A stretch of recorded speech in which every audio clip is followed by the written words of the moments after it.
Hello, and welcome back to the Long Distance Love Bombs podcast. I am your host, Dr. Jeremy Goldberg. My guest today has been a long time coming. We've been orbiting around each other for years now. His wife, Sylvie Hukassian, was on the podcast a couple years ago. But his name is Bryan Reeves. Bryan is an author. He's a men's coach. He is a very productive writer. He's a former United States Air Force captain who went walkabout and ended up with dysentery in Egypt and backpacked throughout Australia and ended up working as a watch company executive and slowly found his way into the personal development space. He's written a couple books. The most recent one is called Choose Her Every Day, parentheses, or Leave Her. Choose Her Every Day or Leave Her. And we dive into that one. We talk about relationships and love. We talk about the various dead ends that we can face as individuals, including isolation and cynicism, numbing.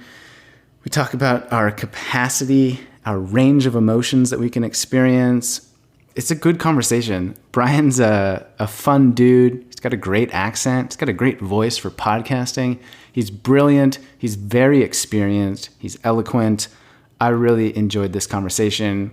We had a good time. I think at one point I told him that we could be friends.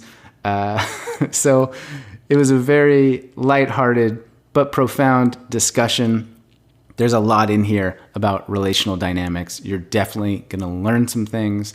And as usual, I've included links in the show notes for you to get into Bryan's space. He's got a great Instagram account. He's written a couple books, etc. He's got his own podcast. So yeah, this is a fun one. You're going to dig it. And I encourage you, well, not encourage, I anticipate that you will enjoy this conversation with Bryan Reeves. But what typically happens is I'll be bantering with the guest for a good 5-10 minutes beforehand and think, oh man, that would have been such a good way to start the show. Yeah, right. Yeah. So here you just said we're running off a cliff like hang gliders about to parachute or whatever they do. Whatever hang gliders do, just hoping the wind catches us as we leap. Have you ever done that, hang gliding? I have not. I've skydived many times, jumped out of an airplane, but I've never run off of like the edge of a cliff or a building. Like there's something about that that's different than just jumping out of an airplane. Like I've always wanted to. I probably never will. But no, I've never. Have you? No, man. No. I have a height thing that I don't love them. But I'm with you. I'm with you on that. I have the same height thing, actually. How is that jumping out of an airplane with the fear of heights? The thing about jumping out of an airplane, the scariest part is just the airplane ride up. It's the anticipation. And of course, I mean, the actual leaping out of the window is a moment, or the doorway. But you're so far from the ground, it's almost like the ground is kind of abstract. So it's I can't really connect with the ground in a very visceral way. Whereas, jump. So Sylvie and I, my wife, who's now my wife, we got engaged at the Cliffs of Moher in Ireland. You know about the cliff? Yeah, I've been there. Okay, so 700, sheer drop right into the ocean, and there's no fences there. You saw people sitting on the edge? I did not. My recollection was that it was so foggy we could not see the ocean. I thought maybe you blacked out. I mean, I likely would have. Yeah, I've had that same experience at the Grand Canyon, where you look down and your eyes and your brain can't seem to reconcile what you're experiencing. Right. And then you inevitably see a bunch of tourists leaning over, taking selfies at the edge of a precipice that makes my palms sweaty. Dude, I know mine are starting to sweat just thinking about it. And Sylvie, she doesn't have that. So she was walking, and it was a clear and sunny day, so we could see everything. And man, I was like, in my brain, 50-50 chance I'm going to watch someone die today. And, I would, like, Sylvie would walk kind of close to the edge and be like, woman, She's, I'm not watching, that kind of thing. I actually asked her to marry me, but far away from the edge, after we walked that day. But I'm terrified, man. That Mm, makes my skin crawl. But I think that's partly why, Jeremy, also, I want to run off with a parachute, mm. confront that, I've done rappelling down cliffs like that, and also terrifying. I don't know, but I don't know what that's that sick part of me that wants to, leap into the abyss of death and survive it, of course. Yeah. Yeah. I'm reminded of something you actually we should probably introduce you for those listening that are like, who is Okay. this? Who's this guy? Who's Uh, afraid of heights? Why would Bryan listen? Reeves is a world famous paraglider from Ireland. No. But so how do you introduce yourself? Like who are you? What's your deal? What is my deal? Well, I mean, just the short byline is I am an author. I write books on relationships to other, relationship to self. I am currently I'm focused on men's coaching, but I've been doing couples coaching for the last 10, 11 years, working with couples, relationship coaching. But yeah, now I really focus on helping men overcome the challenges that I think are in many ways unique to men, both in just life in general, but often with a focus on intimate relationship. Hmm. So you're suggesting that men have issues despite the patriarchy, Ryan. I was told that we are all doing sweet and swell, very healthy and embodied. Well, that's the great trick, I think, of the patriarchy way of thinking, is it doesn't just suppress women, it suppresses men too. It teaches men to be afraid of other men. It teaches men to not trust men. It teaches men that it's not safe to feel, not safe to be our authentic selves. So yeah, we're not doing any. Well, look, and I do believe that we have a certain privilege and there are certain things that I don't have to experience, generally speaking, that my wife constantly experiences to her detriment, particularly around like safety and even money making, things like this. But all the same, man, as a white man on top of it, like, yeah, man, life is still fucking hard. There are a lot of places where I can go and not really feel like I'm allowed to be who I authentically am or even explore that. Mm, So yeah, I think men are suffering as well. 100%, of course. yeah.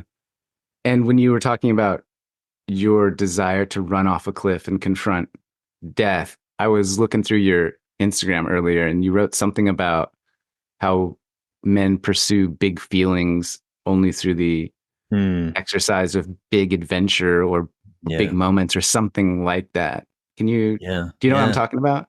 I do. I do. Well, I think because so many of us men are disconnected from our bodies, disconnected from our emotions, our feelings, one of the ways that we feel alive, there's this word that in my work with men I use a lot. It's enlivenment. I mean, we want to feel enlivened. Even Joseph Campbell said this beautifully. He said, I don't think that people, and we're talking about men in this case, but he said, I don't think that people are really looking for the meaning to life so much as they are looking for the feeling, the experience of being alive. And I think a lot of men in particular, now I'm former military, I was 10 years in the Air Force. But I think also just it's the message that certainly, our generations got growing up, feelings are not cool. Crying isn't cool. Being sensitive is like, you may as well just be a girl, which is the biggest insult you could say to another boy, right? Mm, Um, so I think being so disconnected from my body, from what I'm feeling, from what's really going on inside my skin. Yeah, I can't feel anything, and when I can't feel anything, well, what are the things that I can do to help me feel something? Well, pornography, so alcohol creates some kind of feeling, warm fuzzies, I love you, man. A lot of men get into the I love you, man, when we drink alcohol together or do some kind of drugs. And yeah, extreme sports, sex, we will use sex, I think, to have big feelings as well. And So yeah, well, I mean, what do you think about that? I really resonated with that post that you did about, I think you said the five W's, something, or the six W's. You Yeah, talk the about five. how Yeah, you talk about men essentially, I yeah, think I wrote them down, that men can essentially talk about or have a capacity to discuss yeah. work, war, and war was in the context of sports, Sports. Yeah, work, war, women, Washington, so politics and weather. yeah, And it seems like that relates to what you discussed there, the like the I love you man culture, which is like, hey, have you how did your favorite team of millionaires throw the ball this weekend? And like, did you yeah, notice the yeah, fireball in the sky was particularly yeah, intense? And yeah, gosh, politics. And there's this kind of yeah, yeah, superficial veneer that is societally accepted and promoted. yeah, But then there's this like underlying tissue which makes us human, which I think for a lot of men in particular is like a language that they've never been exposed to. yeah. Um, and there's a lot of discomfort, shame, fear, self-judgment, etc. Um, Yeah, yeah. I look like sports. I love sports. I'm an athlete. I'm competitive. I enjoy that. And I notice, when you're watching a sports game, it's amazing. It's like the one place, the sports field in the surrounding stadium, and maybe sitting on the couch watching the TV set, it's the one place we get to have big feelings hmm, pretty consistently, right? Big, we get to celebrate. I mean, we explode in joy and jubilation. When our team just puts a ball in a net. That's it. That's all that's happening. They're solving a made up problem, putting a ball in a net past some other dudes that are trying to stop them. And I mean, it's the height of ecstasy yeah. when it happens, and the And height the of despair when opposite. it doesn't. Totally. Like it seems like one of the few places where it's okay to be sad and Yeah, express despair and yeah, yeah, tears, right? I've never yeah. considered it to be sort of a safe place for male expression in that way, but it does make a lot of sense when you pause and consider it. It's a funny Um, thing. It's a funny thing. but I'm the same, man. It's like, I don't know. I think there's a lot of us that are longing for that deeper connection, and we're Yeah, trying to access that connection through superficial means of yeah, whether, war Washington kind of yeah, yeah, discourse.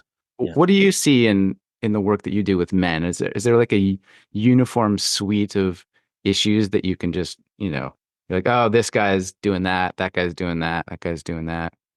Yeah, That's there's cool.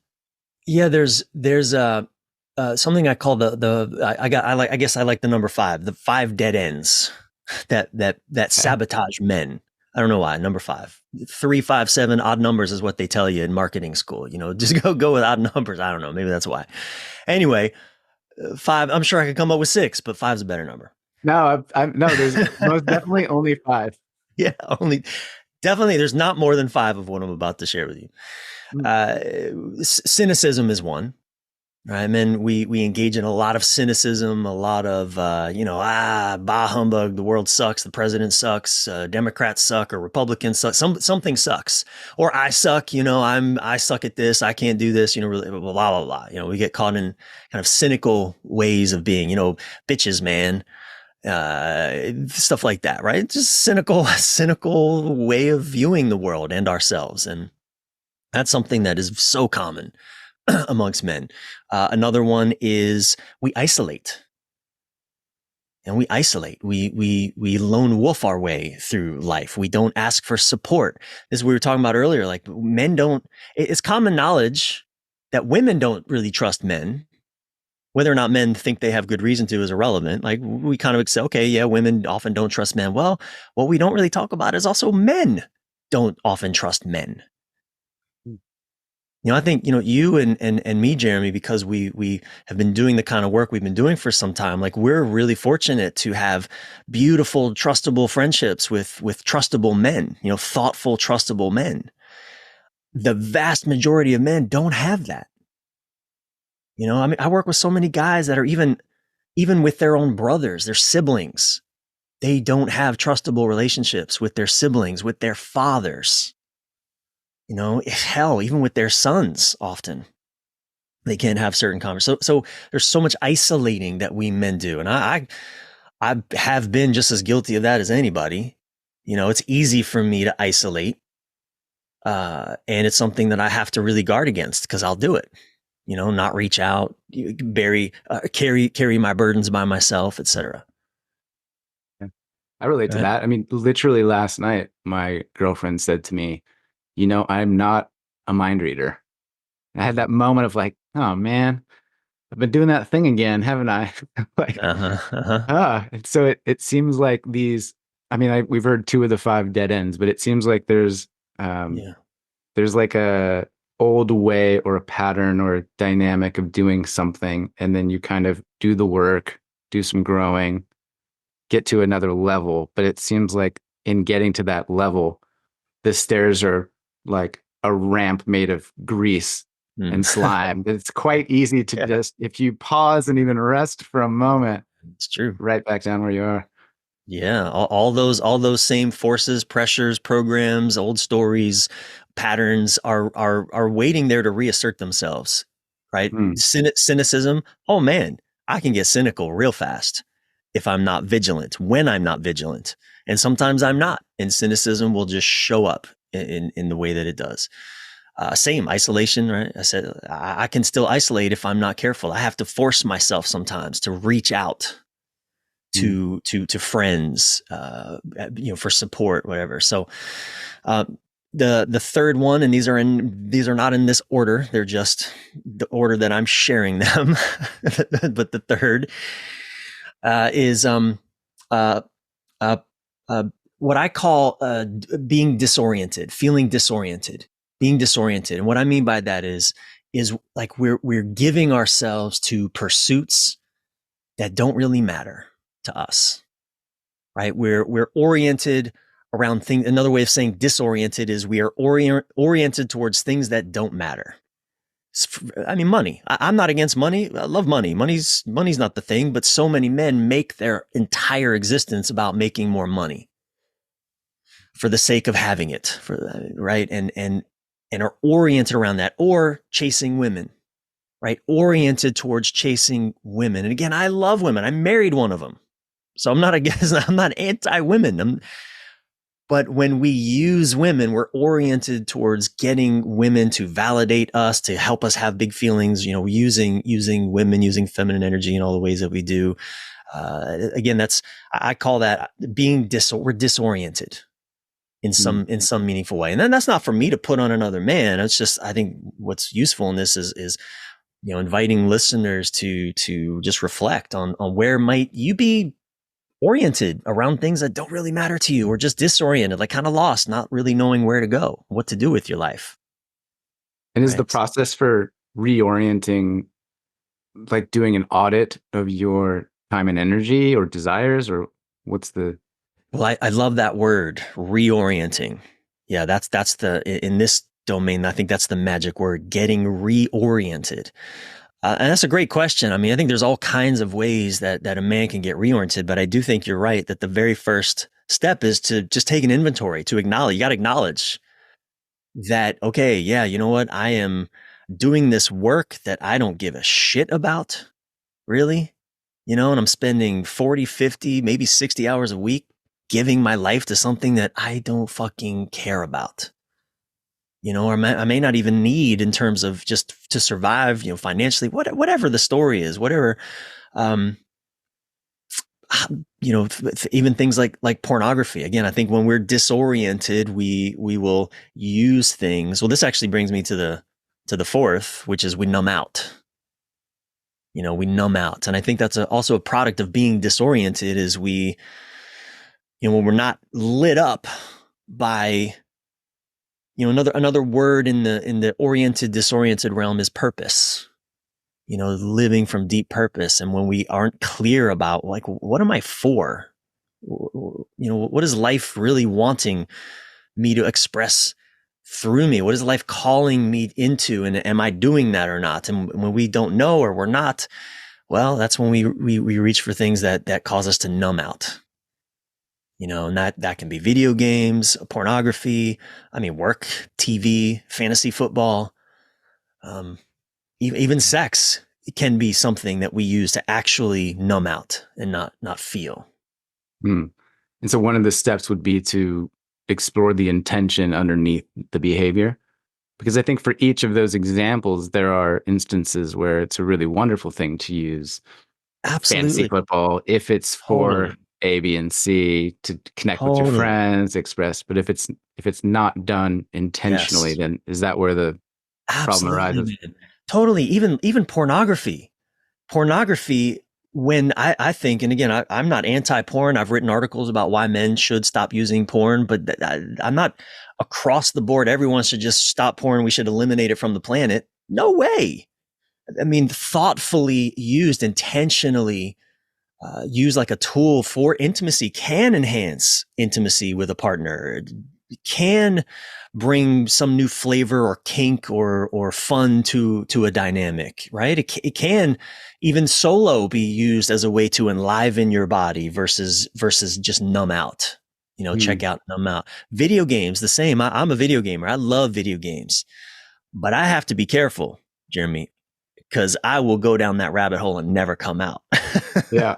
I love video games, man, but I have to put limits on myself because at some point it just becomes a way to zone out. It's not a way to just have fun. It's not a way at some point, it's not a way to, oh man, just, decompress after a rough week, after an intense week, or just have some checkout time. No, no, no. At some point it becomes my way of numbing out Hmm. from my life, of even being disoriented. Like, fuck it. I don't want to get oriented. I want to just check out and do this stupid game that 100 hours later is going to amount to absolutely nothing for my life. Right. It's like empty calories from a dietary Totally. analogy. That's It's great. like, Yeah. where did this bag of potato chips just go? Like, oh, why am I still hungry? Exactly. Yeah. Yeah. But it strikes me also that some of these examples of the isolation and the cynicism, video games or the distraction, like those things, as you describe them, I feel myself thinking, oh yeah. Like there's a part of me that's like, man, that's easy. That's Hmm. like that's just like an easy way out or an easy off ramp, whereby the opposite of staying in your heart and being intentional Yeah. and Yeah. reaching out for help, those things feel like they take a bit more effort and a bit more Yeah. brain power or heart power.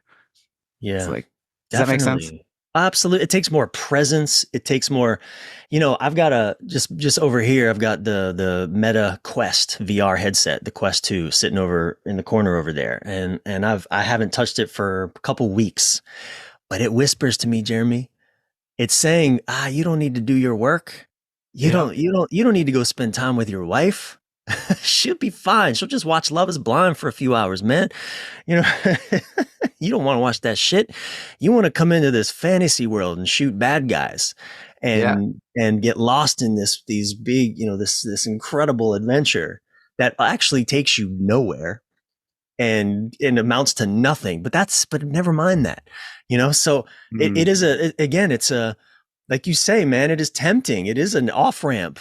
And look, I will at some point pick it up and spend a couple hours. Thank God the VR stuff still makes me nauseous after about an hour, so I have to All stop. right. Right, but Yeah. it's that temptation is always present. Yeah. It's this just dopamine infused like escape, right? Yep, it's And easy out, I easy mean, out. this is a big tangent, but like the VR technology now, which is mind blowing, is as bad as it's ever going to be. Yeah, Like, yeah, yeah. I think about all these things that Mm, we've been discussing, and say a decade down the line, when you just mhm. have to put your contacts in or you touch your watch, and suddenly you literally are in an entirely different universe constructed by geniuses to just infuse dopamine and Oh my god, distraction into your pores. dude, it's mind blowing to consider. Yeah, Not great. yeah. Hang on. Let's stop us from taking that off ramp. Yep. Which we just Uh, did. Notice that we I'm just gonna went. I'm Yeah. gonna put a little pressure on you. Do you remember the fifth Yeah. cul-de-sac? Yeah. The fifth dead end. Dead Cul-de-sac's another end. for it. Fifth dead Okay, end. Yeah. gotcha. It's powerlessness. Just men that are disconnected from their power. Mm, And what that often can manifest itself as the guy who just plays the nice guy, Mr. Nice Guy, is a man who tends to be disconnected from his power, or the man who's just shut down. It's like the electricity's been pulled out of him. I've worked with men that are in marriages like that, men that are solo that are like that. It's the same feeling of like, I just have no power. I have no influence over my world, the world, anybody. mm. And again, I call these dead ends because there's nowhere to go. It's a dead end. All of these cynicism, a powerlessness, being disoriented. What the hell else did I say? Numbing out and isolating. They're dead ends. Even when we may create success, it's like, if I feel powerless, I mean, some men will still have a lot of money, but if I feel powerless, that what difference does it make? None. Yeah. It's not even like you could put a spin on it somehow of like, no, isolation's really good, man, or like cynicism particularly helpful. You're just saying, yo, like we got to try to kick this habit. Well, look, if you're a monk and you want to go isolate because that's a spiritual practice, there's these days the what is the dark retreats, where guys will Yeah. go, and usually guys, I'm sure women do this too, but it seems like a pretty uniquely male pursuit. Mm, But we'll go sit in a dark room for 7 days or 30 days. It's like, how long can I go isolated? It's almost like you're looking for something inside of that. That's not what I'm talking about here, though. Right? mm, That's an intentional. That's kind of like I was saying, like using porn for enhanced intimacy. I think you can use isolation for connection to yourself, for self discovery, but that's not what we're talking about here. We're talking about the default patterns of isolation that are a consequence of our stories around how individual we must be. How I can't trust no one else is going to have my back. I'm the one that has to save the day here, save my own day, save myself, because no one else is going to show up for me. All those things, right? That's what I'm talking about. yeah. And just confronting the fictions that we are living as truths in some Yeah, way. The stories that definitely. we're telling ourselves. Yeah, and I'm thinking about that powerlessness, that fifth dead end Mm-hmm. of it has nothing to do with physical strength, etc., Not at or all. or even at a large scale, but it could be as simple as what do you want to eat? It's like, I don't know, what do you want to eat? It's like, Totally no. sure. How Yeah, could what do you want to eat? Like you have to have some like speak up for yourself, stand up for yourself. What do you desire? absolutely. Yep. The way I often describe it is like, particularly in relationships, like when a woman can put her hand, energetically, like she can put her hand right through you. I'm speaking to men now, right through you, because you have no backbone, you have no boundaries. You don't know how to Mm. say no. I don't like this. This is not okay with me. It's like she can't feel you anywhere. And again, we often may contort ourselves. It's a crazy thing. It's a fascinating thing. This whole powerlessness thing. I heard one of my mentors years ago, Mark Granger, said this, and he's not the first to say this, but he was the first to bring it to my awareness. He's like, men today, we don't know where to put our power. And we don't know where to put our power. I think about that a lot. I love watching. You ever seen the Vikings show on the History Channel version of Oh, Vikings? Oh my no. God, man, it's so good. Easily top three shows of my life that It's I've just called enjoyed watching. Vikings? Just Vikings. Okay. Ask any certainly any guy that's watched Vikings, he is going to tell you how much, like, Ragnar Like Lothbrok. Remember that name?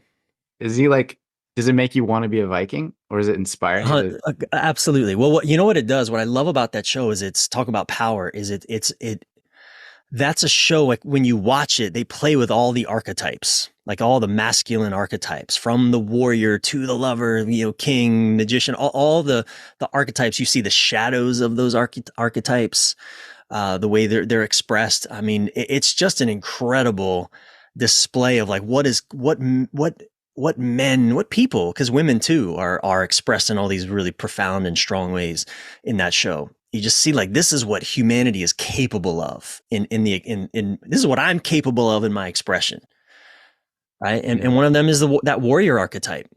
Obviously, Vikings, the first thing anyone's going to think about probably is the warrior archetype, Hmm. right? And I think a lot of us men, I will say that probably attracted to my work are a lot of men that are very disconnected from the warrior archetype, you know, and that's painful. It's painful. That's powerlessness. How does that manifest when you say there's a man that's disconnected from a warrior archetype? Like, what does that look like? Yeah. So, if you think of the warrior is the one who has a sword.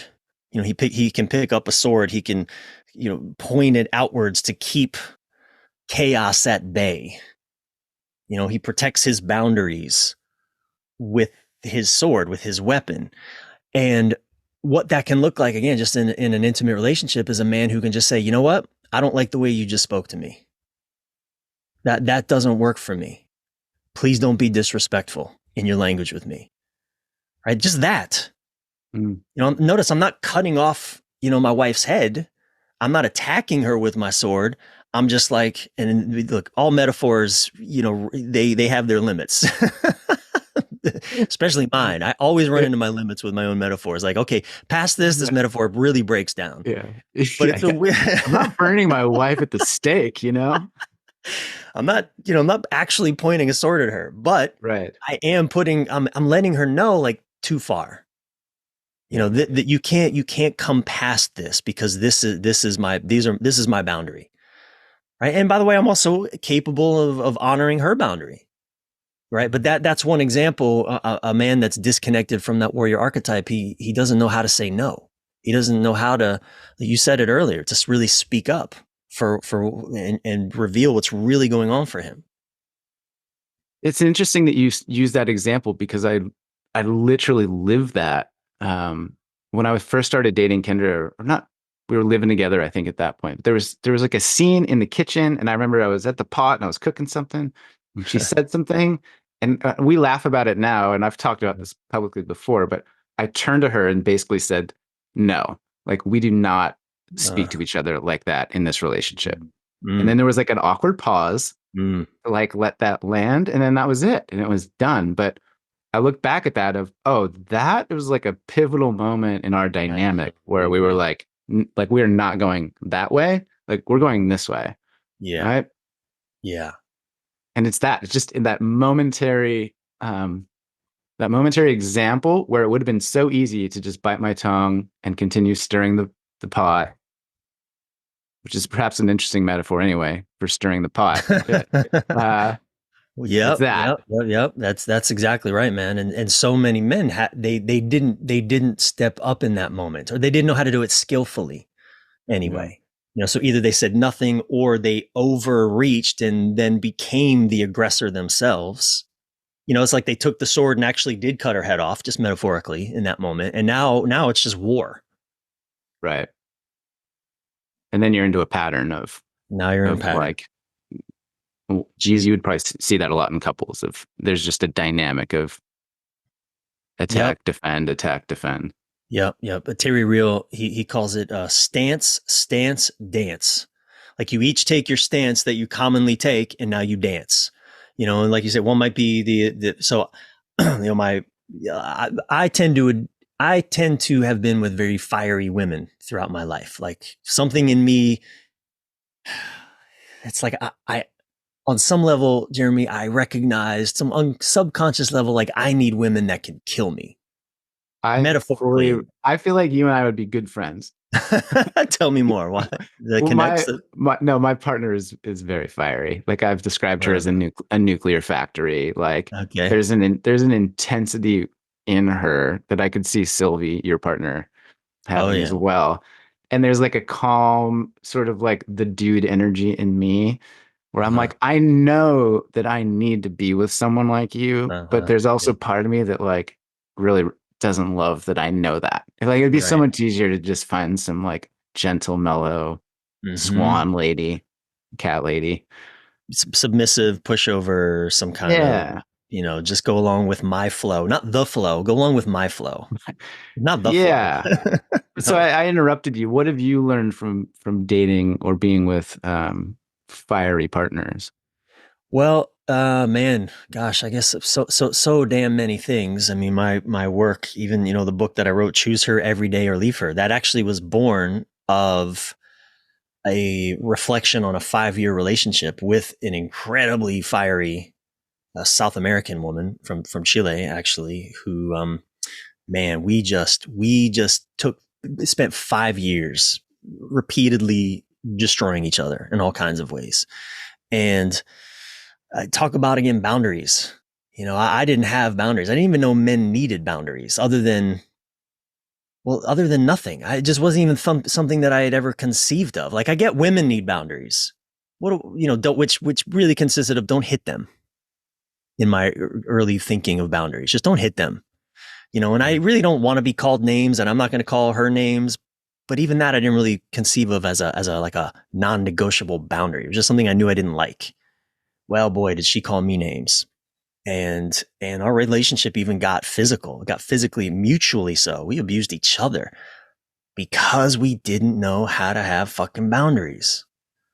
It's like I became someone that I didn't like, I didn't respect, and at the time I blamed her. It's her fault because she shows up in all these ways. She says all these things that are so hurtful, mean, cruel. I mean, she could play with my emotions. I felt, like the metaphor I would tell is I was like a rag doll in her bulldog mouth. She would just fucking shake me, man. Her slobber flying everywhere while my limbs are just flapping in her mouth. Holes in my raggedy clothes, my raggedy doll clothes, just an eyeball, drooping out of the socket. Well, how did we get there? How did that metaphor really come online? Because I did not know how to tell her that this is not okay. Speaking to me like that is not okay. And I would fight with her forever. You know, how dare you call me disgusting? I'm not fucking disgusting. You're disgusting. Shit like that. Just I'm in the argument rather than just be like, look, I get that you're upset, but you can't talk to me that way. I'm not going to have a conversation with you if in this way. I'm not doing it. I'm not going to continue further to have a conversation with you if this is how we're going to do it. I didn't know how to do that. I didn't even know you could do that. Mm. I mean, so that's just one example, and a shutdown, submissive, nice girl woman wouldn't have stood up to me like that. Wouldn't have given me the opportunity to realize I need boundaries. Mm. Yeah. Yeah. I wrote this thing a while back about how when I first started dating Kendra, it felt boring to me. How And long y'all I been wanted, together now? we just had our 5 year Okay. anniversary in October. But when we were dating, I wanted to break up with her because I was bored. And Mm-hmm. I couldn't figure out a reason to break up with her. I went through the audit and I was like, check, check, check, check, check, check. Mm-hmm. And later I just stayed with it. Like the scientist in me was like, I'm going to stick around. Like I need to explore what's going on here. I need more data. And what I realized was that the healthy relationship didn't feel healthy. It felt boring to me because I'd never been in a Mm-hmm. healthy dynamic. And to your point, I was used to like the eggshell walking and the passive aggressive Yeah. games and the makeup sex and the intensity and the roller coaster. And it was like, Yeah. my system like craved that. So it Yeah. took a while to lean into the healthy normality.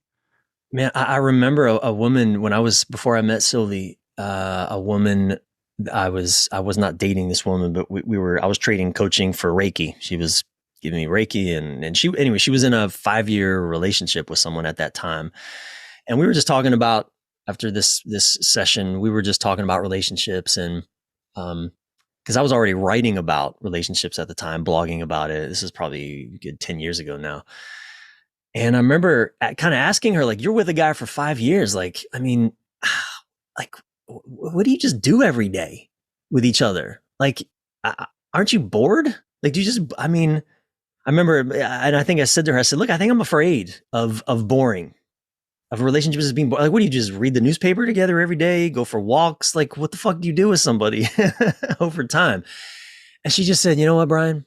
What's wrong with boring? And I thought, oh, that's good. That is so good. Yeah, what's wrong with that? Like, actually, I thought about it, like, actually, you know what? Nothing. It's actually kind of nice. It can actually be really nice to, yeah, just sit and read the paper together, go for a walk in, outside in the woods and just not have a lot of that crazy excitement that I was afraid I might be addicted to myself. Totally.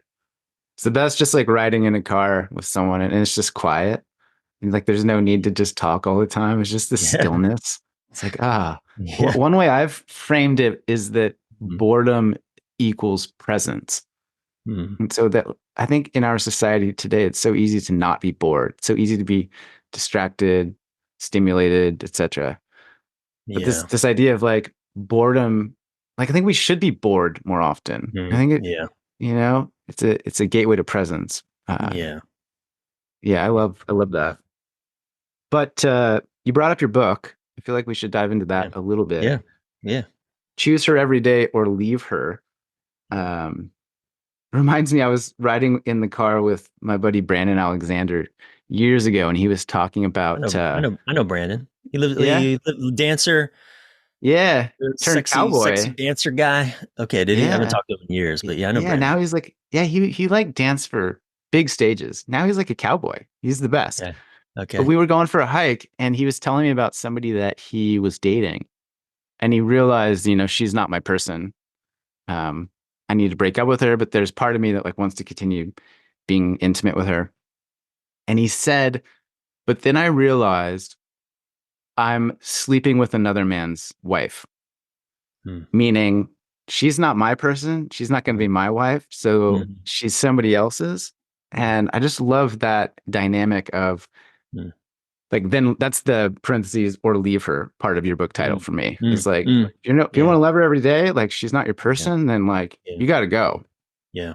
But I'm getting ahead of it. So what's Well, the I love book his about? I love his clarity. First off, Right? his clarity that that's not his wife, his woman. That I think for a lot of men, certainly for me, I in years past, it's interesting. I would say I struggle with that clarity, but the reality of it is, I always fucking knew. Mm, I always knew, man. And I think that choose her every day or leave her. That the relate. I told you I stayed in that relationship for 5 years. I stayed in it for 5 years because on some deep level, I knew this wasn't for me. I knew she wasn't really the woman I wanted to build a life with. But all of my, brain stories and just stuff, my cynicism, my fears of being alone and isolated, my feelings of powerlessness, like all those dead ends, were in some ways at play, such that I couldn't act on that clarity with integrity. right. Yeah, I have a similar dynamic of like trying to get the square peg in the round hole or Yeah. have it be like 95% right and so close and Uh-huh. having this fantasy of what it could be and Mm-hmm. refusing to Mm-hmm. quit because I saw quitting as a bad thing and Mm-hmm. all the rest of it. Yeah. Yeah. But so you've Yeah. written this book, Choose Her Every Yep. Day, Yep. talking about a series of failed relationships. You have this great line that you vowed to stop sucking at love, which I thought was Yeah. very Yeah. honest and simple. Yeah. Yeah. Yeah. I mean, it really is that simple. I just don't want to suck at love. I Yeah. sucked at it for decades. And, when I was writing this book, well, before, so I wrote this. So I started, gosh, I mean, I've been doing this work for 10, 12 years now. And I know I keep cutting you off if you're getting at a question. We're just, No, you're good. yeah. But this book is really a collection of, all of the, like, my teaching stories and insights and practices, and all of the, even that I work with my clients, that I practice with my own wife, um, and that I was learning along the way. Some of the things I was just waking up to and learning along the way, and other things I'm looking back and going, oh man, if only I knew that, 10 years ago. Um, I think one of the things that I love hearing from so many men, even my own therapist, he's in his 70s, an older man in his 70s. I remember he said, man, I really wish I'd had this book in my 20s, and Mm. I, Jeremy, I wish I could have written this book in my 20s. I could have used this in my 20s as well. I mean, I'm almost 50 now. How old are you? I am 43. 43. Okay. Yeah. Yeah. That's a good age, man. Thanks, bro.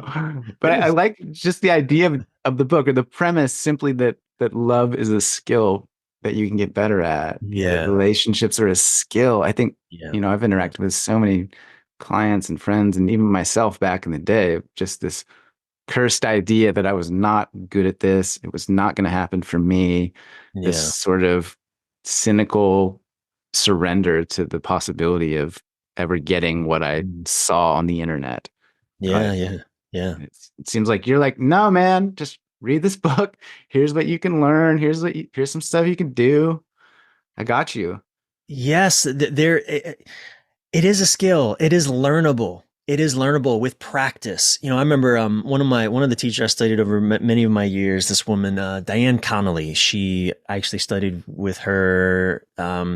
She just ran a healing arts school here in Maryland, and she was her specialty was in acupuncture and Chinese five elements theory. Anyway, that probably doesn't all matter. But I remember she would use this one language trick where she would say, look, it's not that I'm bad at something. I'm not bad at computers. I'm just not practiced at computers. I can get better at anything if I practice. And I love that reframe that she gifted me so many years ago, because same, like, I'm not bad at relationships. I'm not just practiced at good communication, at skillful communication. I'm not practiced at being present. We can practice presence. We can practice skillful communication. Obviously, there's things we need to learn about what that looks like, but then we can practice it.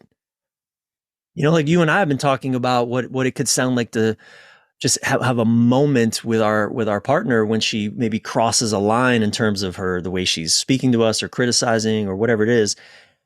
That's a skill. That's that right there. We're not going to do that.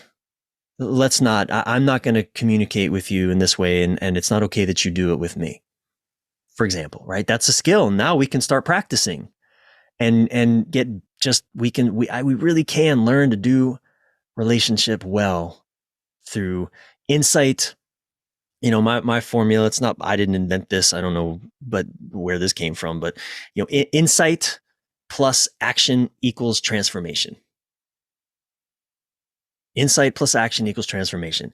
I mean, insight without action is like, having a treasure map, but never going to look for the gold. Mm. Right? Where, action without insight is kind of like just, throwing your boat on the ocean, having no idea where you're going. And all you're doing is just, paddling against the current, fighting the winds. You're taking lots of action, exerting a lot of effort, but where the fuck are you going? Yeah. We just start digging random holes. I'm looking for treasure. Yeah. What are you doing? You're just digging Right, holes. right. Just throw out the map. I don't need a map. Forget the No, map. There's map. treasure. There's treasure on this continent somewhere. I'm gonna find it. Yeah. Just start digging holes. Yeah, I like that. intuitively, I know this is the spot. You're like, might want to try a map. Intuitively. Right, Yeah. right. If I just keep digging, I'll find a hole of it. I'll find treasure eventually. Yeah, but you might need many, many, many lifetimes. Yeah. And like, I often will joke that I'm a lazy person. So, like, why not try to use the map? Like, why not try to listen to somebody that's done this Mhm. before? And to your point, I think the marketing gurus of yoga and meditation have done really well by calling it a practice, like a yoga practice. a Mm-hmm. meditation Mm. practice. Yeah. And I think once you do start trying to have different kinds of conversation or to speak up for yourself, it's gonna feel like a beginner, like a baby giraffe vibes. Like you might not be super fluent and you might feel Yeah. scared and it might be a little Yeah. clumsily done. But the more reps that you can put in, like anything, the more your skills will be honed, the better you'll get at it. It eventually becomes pretty second nature. Yep.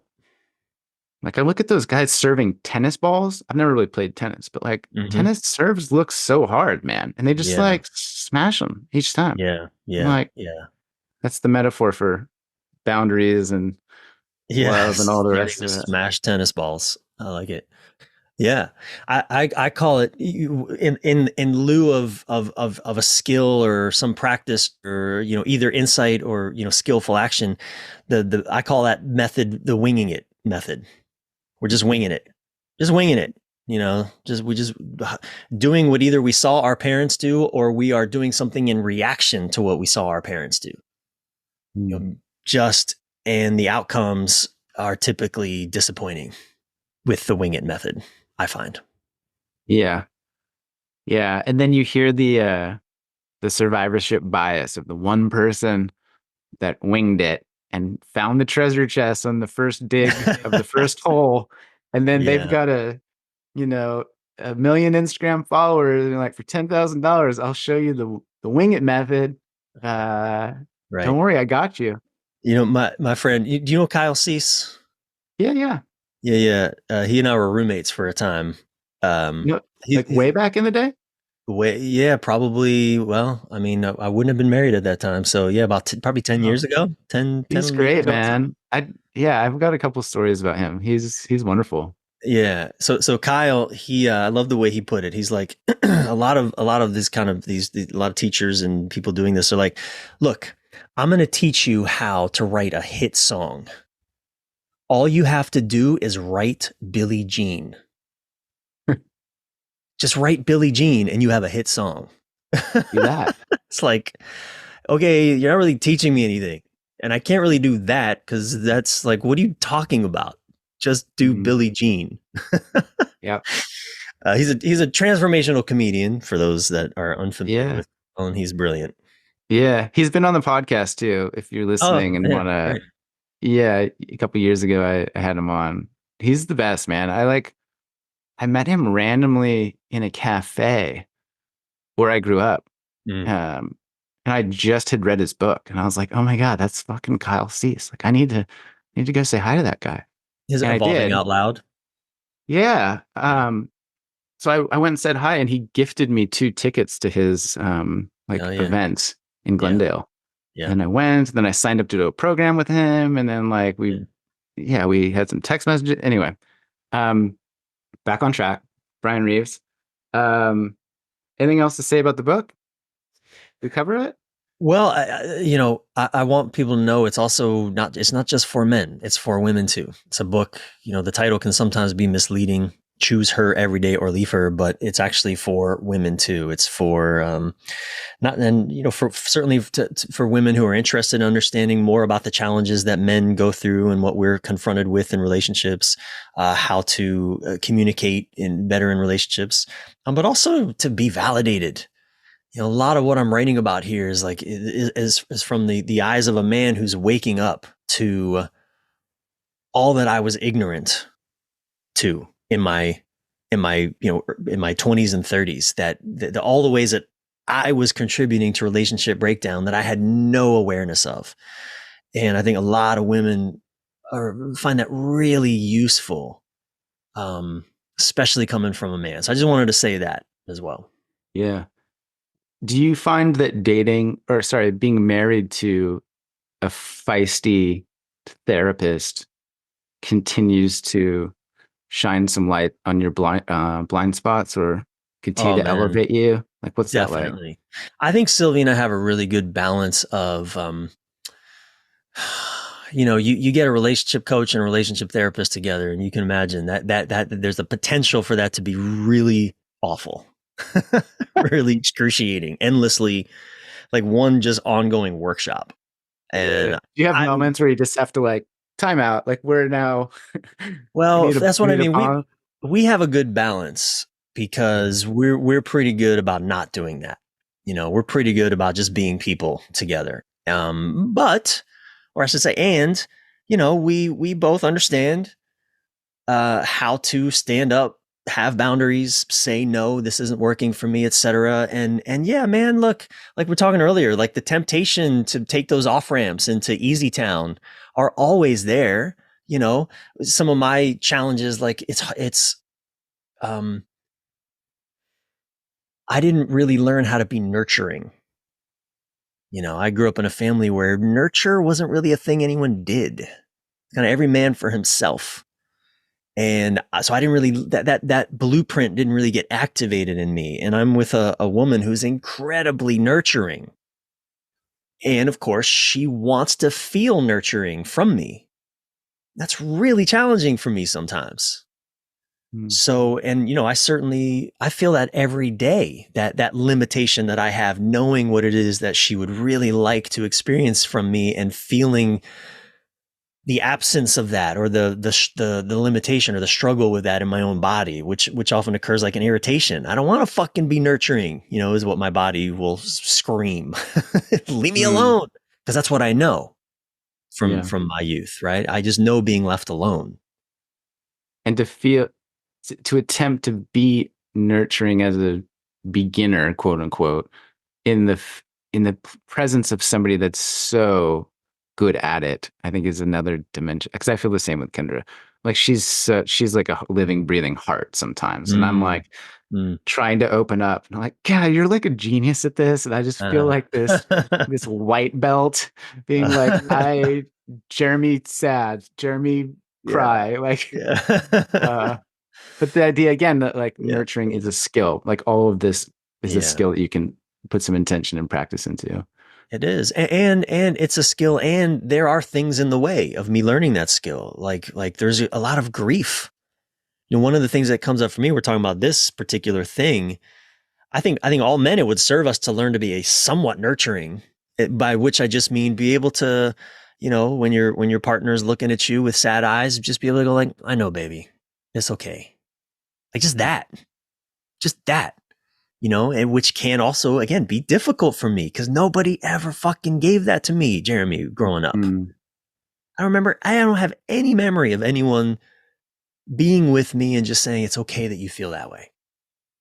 Right. So there's also, when I feel my wife wanting that from me and I feel my limit, like pushing at my edge to offer it, what also I know is underneath is a lot of anger, even rage, the rage of, how could you fuckers leave me alone in this world? It's not about Sylvie at all. It's about what I experienced as a kid. How could oh my God. So, you asked about, at relationship coach, relationship therapist together. And that stuff's always present. It's always coming on. We've been at this for 8 years and new things are always arising, in our awareness. We're learning so much about ourselves, about each other. And, one of the things, Jeremy, I often tell couples when I work with couples, I say, expect it to take 10 years to get really good at being with each other.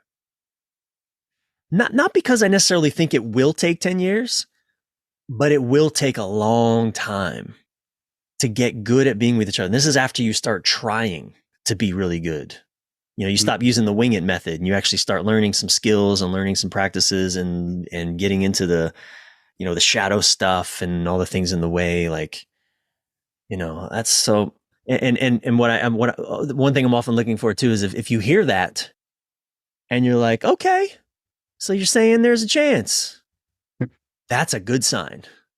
Like, that's a good sign. Right. But if they hear that and they're like, I have to spend 10 years with this bozo, Mm. I'm not in. I'm not. That's also something to be paid attention to. Yeah. Just going back a moment to what you said about growing up, like if you didn't get nurturing in the face of Hmm. tears or being upset, like what did you get, just out of curiosity? Well, I was just left alone. I mean, Mm. it's an interesting word, but neglect in a way. I had all my material needs. I had, great parents, but, um, my There was alcoholism in my home. There was, it's like the adults in my home were just so busy trying to survive and just try to keep the world together that, when I'm being bullied at school, they're not even aware of it. I wouldn't even know to tell them. I'm just Mhm. carrying all this pain and this anguish and this fear in my body. And nobody's sitting down with me at the end of the day saying, Bryan, how are you feeling? How was your, or I lost a cousin to suicide. I think when my dad told me, he sat with me, he told me I was probably 10 and he told me in the car and I cried for a couple hours. But you know what? That's the last anyone ever talked about it. It's a Mhm. cousin I was really close to, and nobody then ever came to me in the days or weeks after and said, "How are you feeling, Bryan?" So, and I'm a pretty shy kid, so it's not like I was just wearing this all on my sleeve for them to even see. So it's like nobody, my parents were divorced at 4 years old. Same thing. Nobody ever really checked in with me. How are you doing? How are you feeling? What's going on? It's okay to feel sad. It's okay. There was just radio silence. So, I'm just, I don't know, man.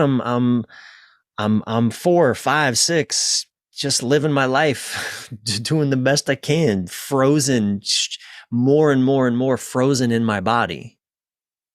Mhm. And nobody's either noticing or checking in or just that. So, nothing, Yeah. I you think to know. your point earlier about being good at isolation, it's likely that, right? Mm, It's like, oh, this is yeah. just normal. Familiar. It's familiar. Familiar. Yeah. Even at Oh. some point, it becomes more comfortable. Mm.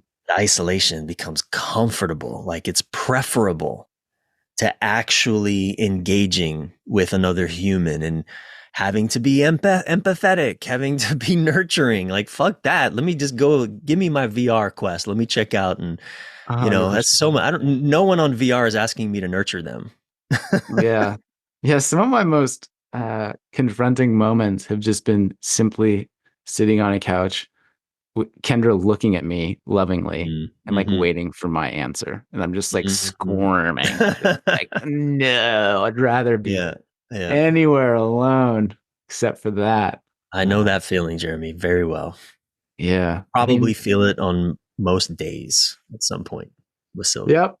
Yeah. And I think that's it, man. And I relate to that too. There's like personally, there's a sense of pride that I've arrived at a place where I continue to show up and I continue to choose a person that holds my feet and my heart to the fire Mm-hmm. and demands the fullness of who I am and the best that I can be. Because I would likely not do it for myself. So I I think that's wouldn't. yeah. We'd be homies on the VR game, man. I'd be like, yo, go Yeah, kill we some would. zombies or whatever. We'd be walking some, Sylvie told me about the, you lead those tours in Spain, the, Yeah. pilgrimage, Yeah. which by the way, side note, we would love to do that with you someday. Yeah. Um, but that I'd be out on some adventure, just again, by myself out, having out in what I call the hills, run, I love running for the hills.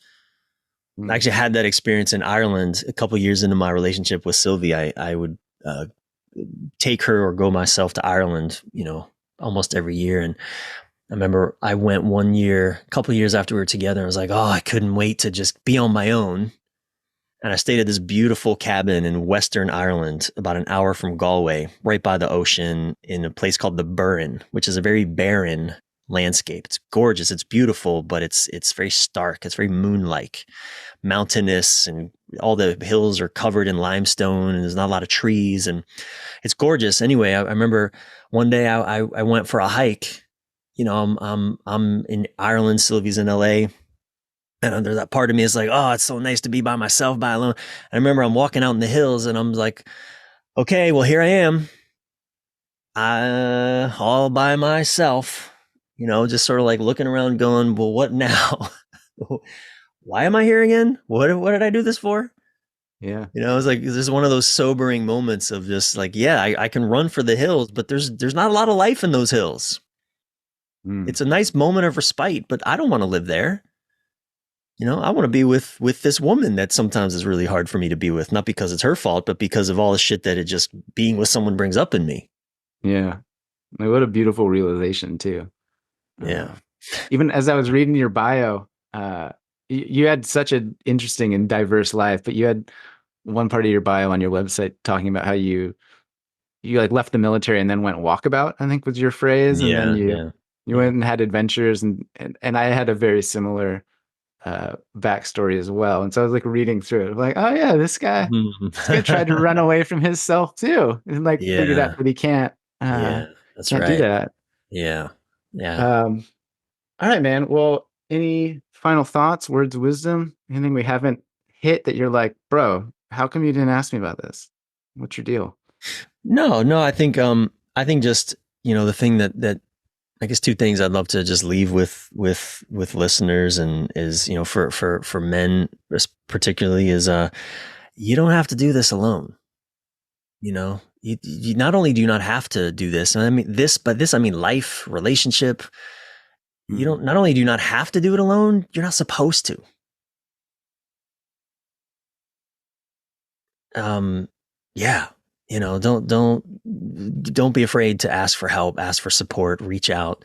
I think isolation is one of, like, for a lot of guys, it's kind of, that's a first place we can start to overcome these other dead ends, is just start reaching out, create connections with people. And I mean, even guys that are in relationships, I've worked with a lot of couples where, the heterosexual couples where the wife's one of her complaints is, my he has no friends. mm, Like, I'm all he's got. He works and he comes home to me, and I can't bear all of the burden that he's bringing here, even if he's not saying anything. Just his heaviness, his is a burden in that dynamic. So I don't know, like Jeremy, as I said, like, you and I are really just getting to know each other, but I know that you are connected to some really, good mm. men, really thoughtful, rich men. I don't mean financially rich. I just mean, characterally. Anyway. Yeah, they're characters. Yeah, and so I'm in a men's group with a bunch of incredible dudes, Yeah. um, and it's been tremendously. I mean, 2 points to that. One would be Kendra will often say to me, look, like, call your guys. Like, Yeah. I can't be your person for this. Like, this is not Yeah. Yeah. a you and I problem. Like, Yeah. go sort it out with your group. Yeah. And that's like what it has been, historically. There were tribes and groups of people, and you'd go out and you'd rely on each other. And I think the second thing I would add is I was in this men's group with these guys for months that before I realized how much I needed it.